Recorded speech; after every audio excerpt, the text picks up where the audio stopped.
Most widows cry when the first shovel of dirt hits the casket. They scream, they faint, they throw themselves onto the grave, begging God to take them instead. I did none of those things. I stood there, under the canopy of a black umbrella, listening to the rain tap a steady rhythm against the silk, and I felt absolutely nothing. Well, that is not entirely true. I felt the cold mud seeping into my $3,000 heels, and I felt a strange bubbling urge to laugh. My name is Vivian. I am 32 years old, and 3 days ago, my perfect husband, Arthur, drove his Porsche off a bridge on a rainy Tuesday night. Everyone looked at me with pity. Poor Vivian, so young, so tragic. They thought I was in shock. They thought I was holding it together with dignity. They had no idea that the real tragedy had not even started yet. The real tragedy wasn't in the coffin. It was standing right next to me, wearing a dress that was a little too tight and perfume that was a little too sweet. My younger sister, Serena. She was crying louder than anyone else, great, heaving sobs that shook her entire body. She was clinging to my arm like a barnacle, her fake nails digging into my coat. At first, I thought she was just being dramatic. That was Serena. She always had to be the center of attention, even at someone else's funeral. But then, as the priest said the final, Amen, she leaned in close to my ear. Her breath was hot against my cold skin. She whispered 6 words, just 6 words. He loved me more, you know? I froze. I turned to look at her. Her eyes weren't sad, they were triumphant. A predator looking at wounded prey. She moved her hand down to her stomach, and a subtle, protective caress over a slight bump that I hadn't noticed until that very second. I am carrying his legacy, Vivian, she hissed, low enough so only I could hear. Arthur's son. And once that will is read, you are going to be nothing but a memory. The rain seemed to stop. The noise of the crowd faded into a dull buzz. My heart should have shattered. My world should have collapsed. But it didn't. Instead, a memory flashed in my mind, a specific date, a specific medical document hidden in a safe that only I knew the combination to. I looked at my sister. I looked at her stomach. And that is when it happened. I threw my head back and I laughed. It wasn't a hysterical laugh. It was a cold, sharp sound that cut through the somber air of the cemetery. Everyone turned to look. My mother looked horrified. The priest looked confused. Serena looked terrified. Oh, Serena, I said, wiping a single raindrop from my cheek. You really should have done your homework. But I am getting ahead of myself. To understand why I laughed at my husband's funeral, you need to understand the lie that was my life. You need to understand how high I had to climb, just so the fall would be fatal. Not for me, but for them. Let's rewind. Before the rain, before the funeral. Back when I was simply Mrs. Arthur Sterling, the luckiest woman in Chicago. Or so I thought. Arthur and I were the couple you hated on Instagram. We had the penthouse overlooking the lake. We had the matching luxury cars. We had the charity galas and the summer home in the Hamptons. He was a senior partner at a top law firm. I ran a successful interior design agency. We were perfect. On paper. But behind the closed doors of our marble-floored mansion, there was a silence that money couldn't fill. The silence of a nursery that sat empty for 5 years. Infertility is a special kind of hell. It is a grief that renews itself every 28 days. For 5 years, my body was a pincushion. I can still feel the phantom sting of the needles in my stomach, the bruises that turned yellow and purple, hidden under my designer dresses. I remember one night specifically. It was 2 years ago. The 3rd round of IVF had failed, again. I was sitting on the bathroom floor, clutching a negative pregnancy test, sobbing until I couldn't breathe. I felt broken, defective, less of a woman.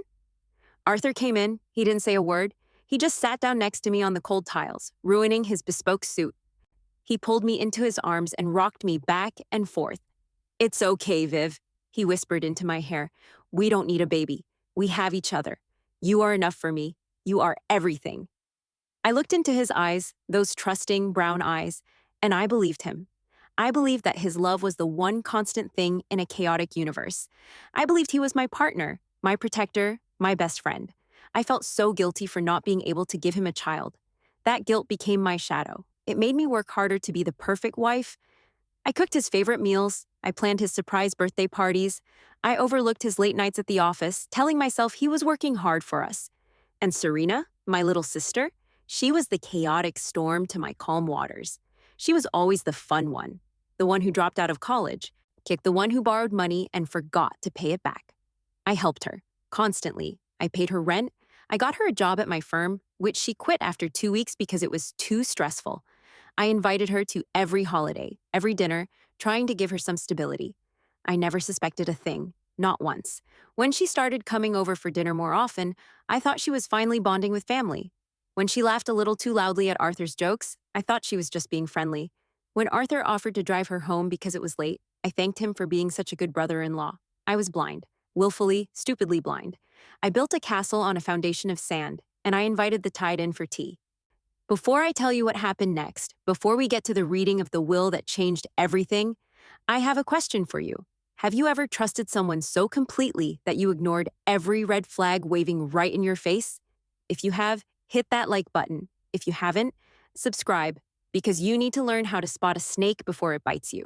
Trust me, the lesson I'm about to teach you is worth more than a master's degree in psychology. Now, back to the nightmare. The days following the funeral were a blur of paperwork and condolences. But Serena's whisper at the graveside haunted me. I am carrying his legacy. I sat alone in my massive living room. The silence wasn't peaceful anymore. It was heavy, oppressive. I replayed the last year in my head. The Tuesdays Arthur worked late. The weekends Serena was busy with unnamed friends. The way they looked at each other when they thought I wasn't watching. The pieces were falling into place, creating a picture so ugly I wanted to vomit. But here's the thing about me. I don't get sad, I get even. Serena thought she had won. She thought dropping that bomb at the funeral would break me. She expected me to crumble, to hand over the keys to the kingdom, to fade away into the background like a good, defeated ex-wife. She forgot one thing. I am a designer. My job is to see the details everyone else misses. And I knew something about Arthur that she didn't. Something biologically irrefutable. But I couldn't play my hand yet. I needed to see how far she was willing to go. I needed to let her dig her own grave, shovel by shovel. The reading of the will was scheduled for Friday morning, 3 days after the funeral. I walked into the lawyer's office wearing a white suit, pristine, sharp, armor. Serena was already there. She was sitting in the leather chair, looking small and fragile. She was wearing black today, clutching a tissue. The performance was Oscar-worthy. Our family lawyer, Mr. Sterling, looked uncomfortable. He shuffled the papers on his mahogany desk, refusing to meet my eyes. "Shall we begin?" he asked, his voice tight. "Please," Serena said, her voice trembling.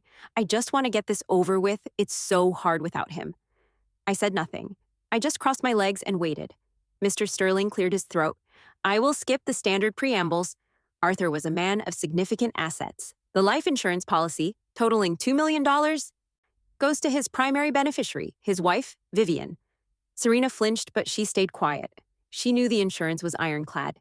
She was waiting for the real prize, the assets, the real estate. "However," Mr. Sterling continued, adjusting his glasses, "regarding the estate, including the primary residence, the vacation home in Aspen, and the investment portfolio, there is a codicil, an amendment made 6 months ago." My heart hammered against my ribs. 6 months ago, right when the late nights started. Arthur stipulated, the lawyer read, that in the event of his passing, 50% of his estate shall be placed in a trust. A trust for the benefit of...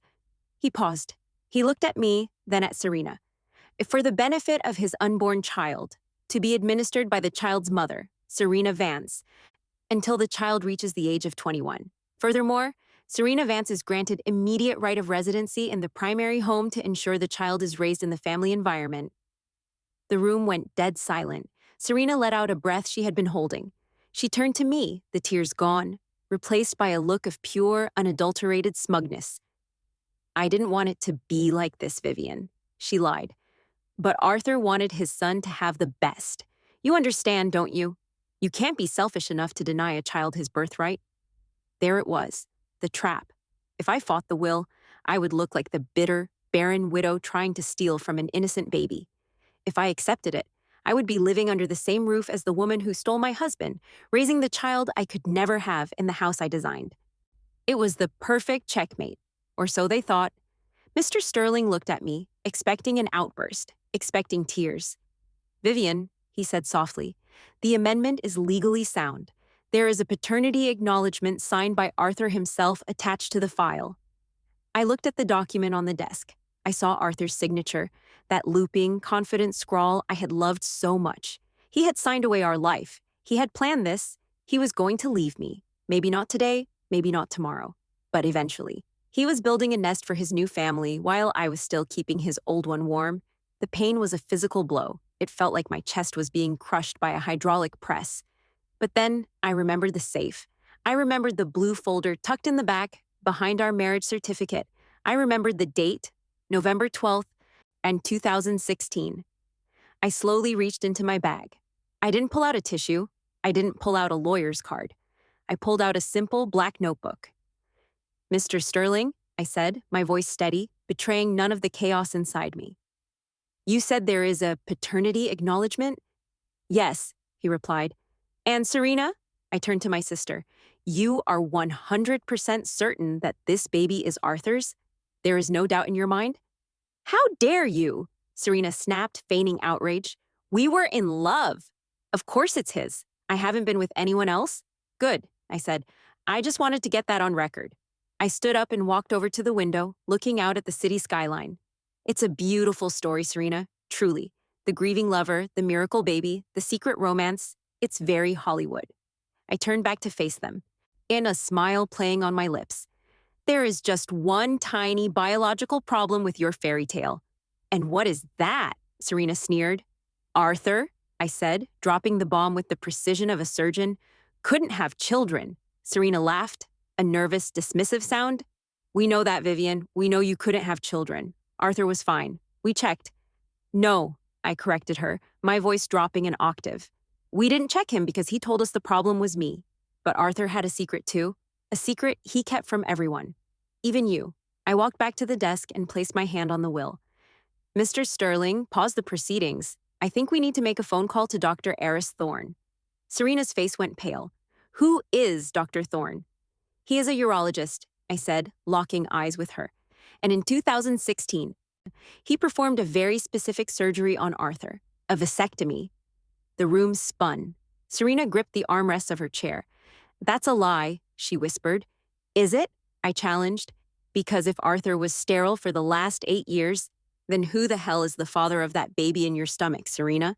The silence in Mr. Sterling's office was heavy enough to crush bone. You could hear the hum of the hard drive on his desk. You could hear the frantic, hummingbird beat of my sister's heart. "A vasectomy?" Serena repeated. Her voice wasn't a scream. It was a whisper, a dangerous, cornered animal whisper. She looked at the lawyer, then at me.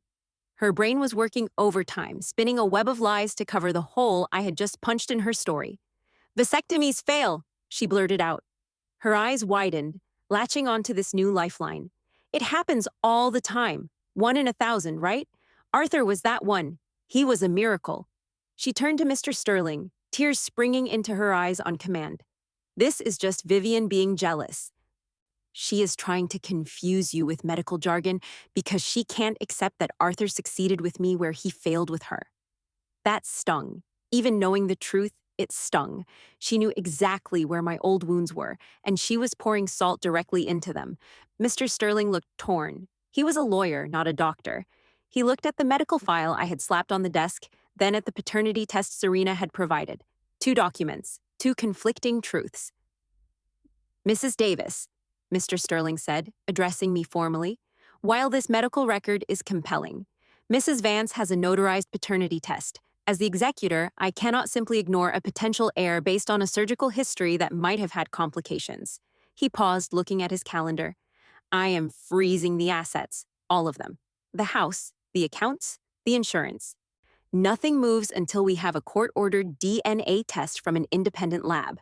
Not a document you bring in, Serena, and not a doctor on FaceTime. Vivian, a court-ordered test. Once the baby is born." "Once the baby is born?" I asked. "That is 5 months from now." "Exactly," Mr. Sterling said. "Until then, Serena stays in the house as per the will's instruction for the unborn child's welfare. And you, Vivian, technically, you have to coexist. Or leave." I looked at Serena. She smiled. It was a small, fleeting victory, but it was enough for her. She had bought herself time. 5 months of living in my house. 5 months to find a way to cheat the system again. "Fine," I said, standing up and smoothing out my white suit. "Let her stay. But Mr. Sterling, When that baby is born and when that test comes back negative, I want you to remember this moment because I will be filing charges for fraud. I walked out of the office without looking back. My hands were shaking, not from fear, but from rage. Pure, cold rage. 5 months? No. I wasn't going to wait 5 months. I wasn't going to let that parasite live in my sanctuary for one more week. I needed to destroy her credibility before the baby arrived. I needed to prove that the paternity test she showed today was a forgery. And I needed to find the real father. The hunt was on. I drove straight to the one place Serena would never look. Arthur's private study at the house. She was already moving her boxes into the master bedroom. The audacity was breathtaking, but she didn't have the key to the study. Only I did. I locked the door behind me. The room smelled like sandalwood and Arthur's cigars. I sat at his desk, fired up his iMac, and cracked my knuckles. Before I was an interior designer, I worked in data analysis. I know how to find patterns. I know how to follow a digital trail. Step 1, the paternity test. I had snapped a photo of Serena's document when it was on the lawyer's desk. It looked official.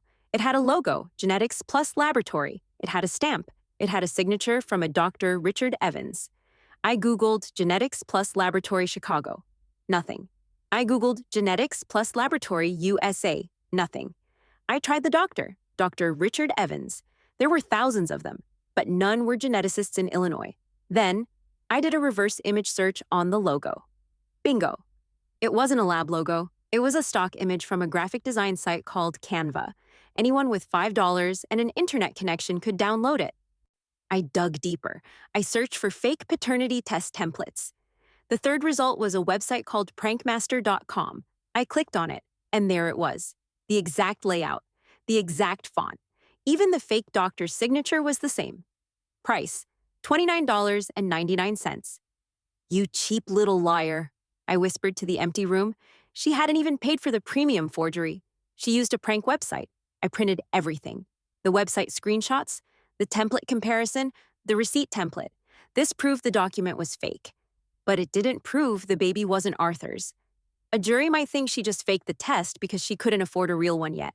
I needed the final nail in the coffin. I needed the biological father. I was about to pull the thread that would unravel her entire life. But pause for a second.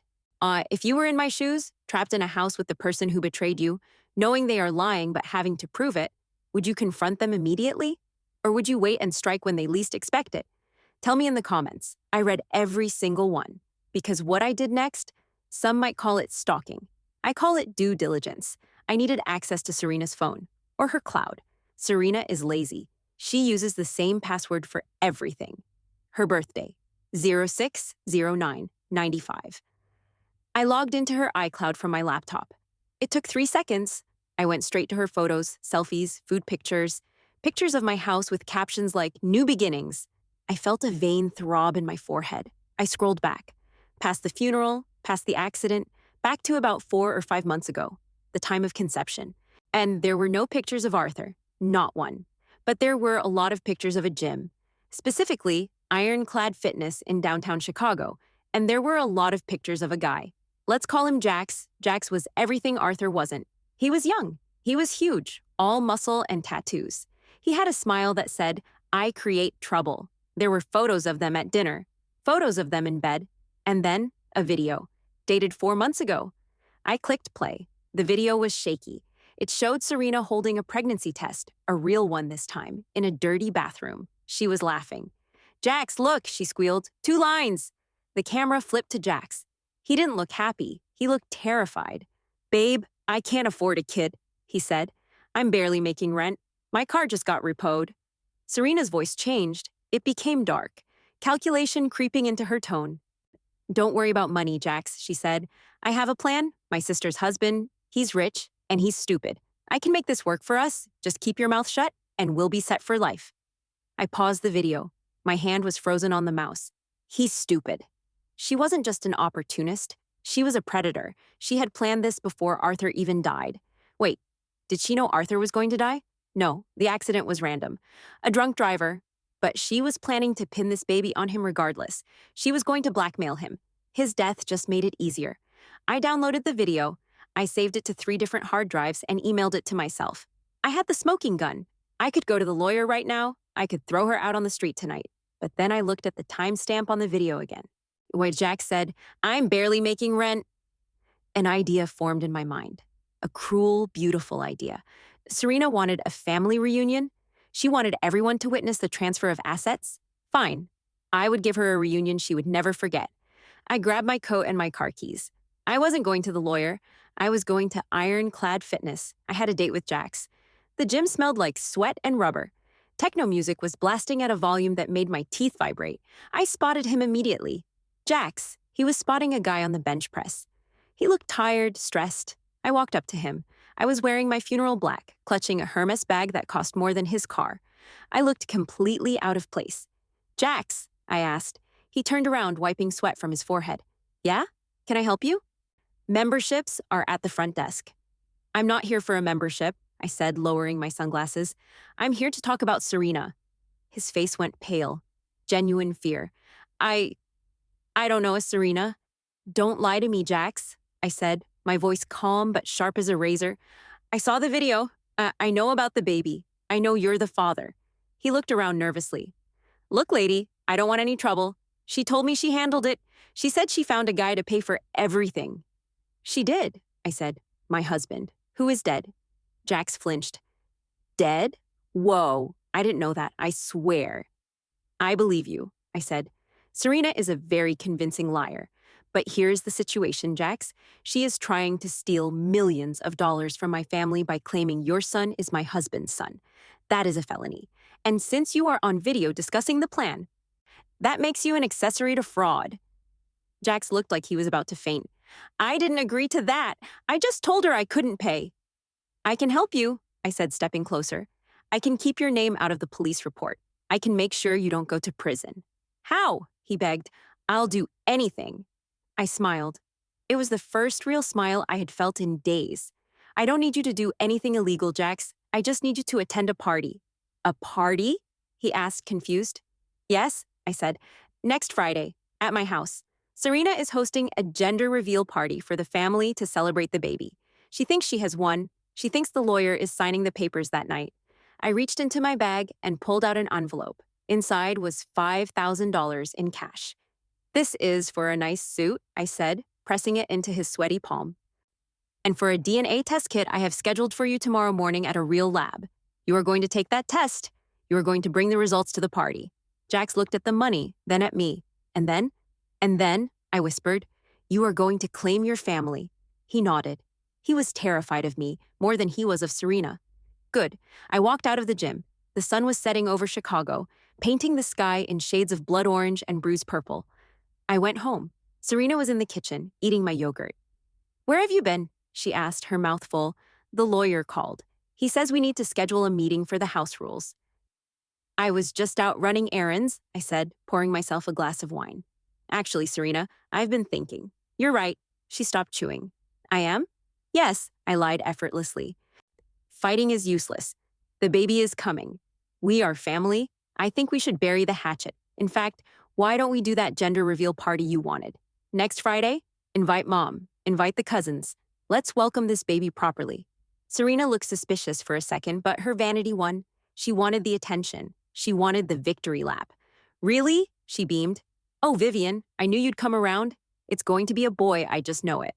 "I'm sure it is," I said, taking a sip of wine. "I have a feeling there will be a lot of surprises next Friday." I walked upstairs to my bedroom, the guest bedroom, since she had taken the master. I locked the door. I looked at the calendar on the wall. 7 days until Friday. 7 days until the trap snaps shut. Everything was set. The evidence was secured. The real father was recruited. The stage was being built. But I made one mistake, one fatal calculation. I underestimated just how dangerous a cornered rat can be. Wednesday night, 2 days before the party, I came home to find the house dark. Silence. I walked into the kitchen. And there, sitting at the table, wasn't Serena. It was Mr. Sterling, the lawyer, and 2 police officers. Serena was standing behind them, crying into a handkerchief. "That's her!" she screamed, pointing a shaking finger at me. "She's the one who poisoned me." I froze. "What?" One of the officers stepped forward, handcuffs gleaming in the dim light. "Vivian Sterling," he said, "you are under arrest for the attempted murder of Serena Vance and her unborn child." I looked at the counter, a box of rat poison, and a cup of tea that I supposedly made. She had flipped the board. She wasn't just stealing the money anymore, she was trying to take my freedom. The interrogation room smelled like stale coffee and bad decisions. Two officers sat across from me, good cop and bad cop, except they were both bad cops because they thought they had caught a monster. "We found the rat poison in your purse, Mrs. Sterling," the older officer said, slamming a plastic bag onto the metal table. Inside was a small yellow box. "And the toxicology report from the teacup confirms it. You tried to kill your pregnant sister." I looked at the box, I looked at the officer, and I sighed. "I didn't put that in my purse," I said calmly, "and I didn't make that tea." "Your sister says otherwise," he sneered. "She says you were jealous. She says you threatened her." "Of course she did," I replied. "She is very good at storytelling. But gentlemen, I am a data analyst, and I am a paranoid widow, living with a woman I do not trust. Do you really think I would leave my kitchen unmonitored?" The officers exchanged a glance. "I installed a hidden camera in the smoke detector above the kitchen island 3 days ago," I said, leaning forward. "Check your email. I just sent the cloud link to the precinct's general inbox from my phone before you confiscated it."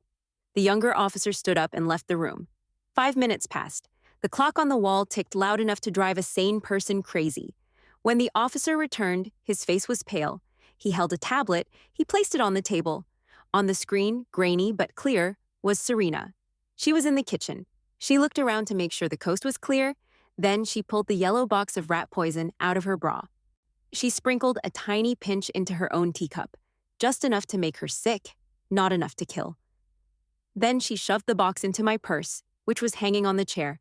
She staged the whole thing. "She poisoned herself," the older officer muttered, disbelief written all over his face. "To frame you." "Filing a false police report," I listed off, ticking my fingers. "Attempted entrapment, and, oh yes, endangering the welfare of a minor, her own unborn child." I stood up. The handcuffs felt heavy, but my soul felt light. "Am I free to go, gentlemen? Or do I need to call the mayor? We play golf on Sundays." They unlocked the cuffs. "We need to arrest Mrs. Vance immediately," the officer said, reaching for his radio. "No," I said, putting a hand on his arm. "Not yet." He looked at me like I was crazy. "Ma'am, she is dangerous. She is having a party on Friday," I said, my voice turning into ice. "A gender reveal party. Everyone will be there. The lawyer, the family, the witnesses to her lies." I looked the officer dead in the eye. "If you arrest her now, she plays the victim. She cries, she blames hormones, she spins it. I want you to come to the house on Friday at 8 p.m. sharp. Let me expose the rest of her crimes first. Let me strip away every single lie she has told. And then you can take her away." The officer hesitated. It was irregular. It was risky, but he had seen the video. He hated her as much as I did. 8 p.m., he agreed. "We will be outside." Friday night. The house looked like a carnival. Serena had gone all out.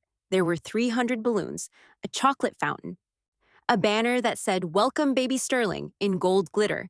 She was wearing a long, flowing blue dress, acting the part of the radiant mother-to-be. She thought I was still in a holding cell. She thought she had finally won. I walked in at 7:45. I wasn't wearing black. I wasn't wearing white. I was wearing red, a blood red dress that hugged every curve. I looked like vengeance incarnate. The music stopped. The guests gasped. My mother dropped her glass of champagne. Serena froze. Her smile faltered, then recovered. "Vivian," she squeaked. You're out on bail?" "Oh my God, everyone, please don't be alarmed. My sister is unwell." She tried to signal security to grab me, but I held up a hand. "I am not unwell, Serena." I projected my voice to the back of the room, "and I am not on bail. I am entirely, completely innocent." I walked to the center of the room, right next to the giant boy or girl cake. "But we aren't here to talk about me," I smiled at the guests. "We are here to celebrate a miracle, aren't we? The miracle of Arthur's son." Serena's eyes darted to the door. She sensed something was wrong. "Vivian, leave," she hissed. "Now." "In a minute," I said. "First, the reveal." I grabbed the knife to cut the cake. "But before we find out if it is a boy or a girl, I think we should find out who the father is." "It's Arthur," Serena screamed, losing her composure. Stop this. Is it? I asked, because I have a special guest who might disagree. I nodded to the front door. It opened. Jax walked in. He was wearing the $5,000 suit I bought him. He looked nervous, but he looked determined. He held a manila envelope in his hand. The color drained from Serena's face so fast she looked like a corpse. Jax? She whispered. Hey, Serena, Jax said. The room was deadly silent. I took the test. He handed the envelope to Mr. Sterling, the lawyer who was standing by the fireplace. Mr. Sterling, I said, please read the results to the room. The lawyer opened the envelope. His eyebrows shot up. The probability of paternity between Mr. Jax Miller and the unborn child is 99.99%. Gasps erupted. My mother put a hand to her mouth. The guest started whispering furiously. He's lying, Serena shrieked. He's a paid actor. Vivian paid him. Did I pay Dr. Thorne too? I asked, pointing to the large TV screen mounted on the wall. I pressed the remote. The image of Arthur's medical file appeared again. Vasectomy. And right next to it, the video from the gym. The video where Serena said, he's rich and he's stupid. I can make this work. Her voice boomed through the speakers.